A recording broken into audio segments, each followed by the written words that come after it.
पढ़ाई करने का सही तरीका जानना छात्रों के लिए बहुत महत्वपूर्ण होता है। यहाँ कुछ टिप्स दिए गए हैं जो आपकी पढ़ाई को और भी प्रभावी बना सकते हैं। समय सारणी बनाएं।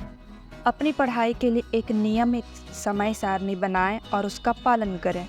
बिल्कुल यहाँ एक समय सारणी का उदाहरण दिया जा रहा है जिसे आप अपनी ज़रूरतों के अनुसार अनुकूलित कर सकते हैं। समय सारणी सोमवार से शुक्रवार तक की, जैसे कि सुबह 6 से 7 के बीच जागना और सुबह की तैयारी करना, 7 से 8 के बीच नाश्ता और दिन की शुरुआत करना, 8 से 10 के बीच में पहला अध्ययन का सत्र जो पूरा करना है।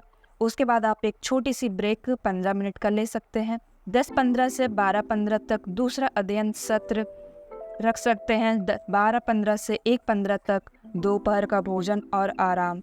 1-15 से 3-15 के बीच में तीसरा अध्ययन सत्र रखें। 3-15 से फिर छोटा सा 15 मिनट का ब्रेक लें। 3:30 से 5:30 के बीच चौथा अध्ययन सत्र रखें।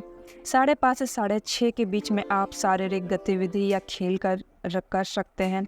6:30 से 7:30 के बीच शाम का भोजन कर सकते हैं। 7:30 और 9:30 के बीच में एक बार फिर से पांचवा अध्ययन सत्र रख सकते हैं।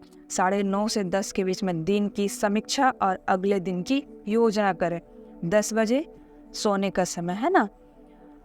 उसके बाद शनिवार, इस दिन आप अपनी हॉबीज, मनोरंजन और दोस्तों परिवार के साथ समय बिताने के लिए रख सकते हैं।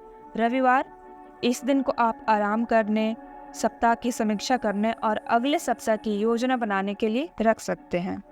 यह समय सारणी आपको एक दिनचर्या बनाने में मदद करेगी और आपकी पढ़ाई को अधिक संगठित बनाएगी। आप इसे अपनी ज़रूरतों और अपने दैनिक कार्यों के अनुसार बदल सकते हैं। याद रखें, लचीलापन महत्वपूर्ण होता है, इसलिए अगर आपको लगे कि कुछ बदलाव की ज़रूरत है तो आप इसे अपने अनुसार ढाल सकते हैं। शांत वातावरण में पढ़ाई करें। पढ़ाई के लिए एक शांत और सुविधाजनक स्थान चुनें। शांत वातावरण से मतलब है एक ऐसा परिवेश जहां आप बिना किसी व्यवधान के पढ़ाई कर सकें। इसमें शामिल है कम शोर, जैसे कि एक ऐसी जगह जहां बाहरी शोर कम हो, जैसे कि ट्रैफिक की जगह, ट्रैफिक का शोर, लोगों की बातचीत आदि ना हो। व्यवस्थित स्थान से तात्पर्य एक साफ सुथरी और व्यवस्थित डेस्क जहां आपके स्टडी मटेरियल्स अच्छी तरह से रखे हों। आरामदायक फर्नीचर हो, एक आरामदायक कुर्सी और डेस्क जो लंबे समय तक पढ़ाई करने के लिए सहायक हो। प्राकृतिक प्रकाश, अगर संभव हो तो ऐसी जगह जहां प्राकृतिक प्रकाश आता हो, जैसे कि खिड़की के पास। निजी स्थान चुनें। एक ऐसा कोना जहां आप बिना किसी बाधा के अपने पढ़ाई में डूब सके।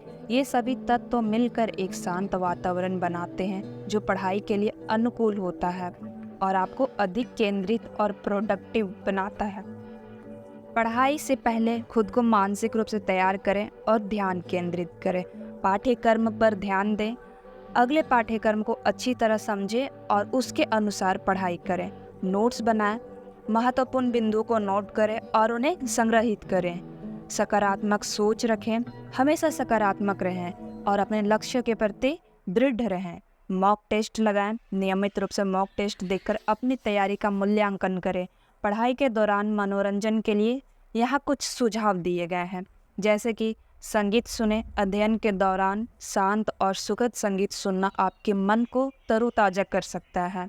छोटे ब्रेक लें। पढ़ाई के बीच में छोटे ब्रेक लेकर थोड़ा टहलें या कोई हल्का खेल खेलें। हॉबी का समय निर्धारित करें। पढ़ाई के साथ साथ अपनी हॉबी के लिए भी समय निकालें, जैसे कि चित्रकारी, नृत्य या कोई वाद्य यंत्र बजाना। मूर्तिकला या क्राफ्ट जैसे कुछ रचनात्मक कार्य करें। मूर्तिकला या क्राफ्ट बनाना जो आपकी कलात्मक क्षमता को बढ़ावा देगा।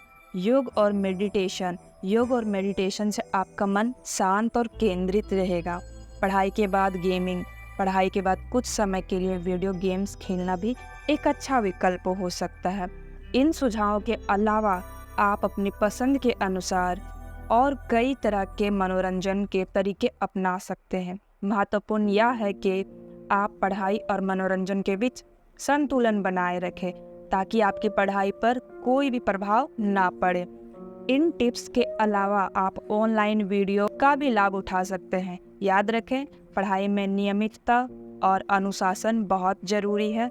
अपनी पढ़ाई को दिलचस्प बनाने के लिए विभिन्न तरीकों का प्रयोग करें। और अपनी समझ को बढ़ाएं। हमारी ओर से ढेर सारी शुभकामनाएं।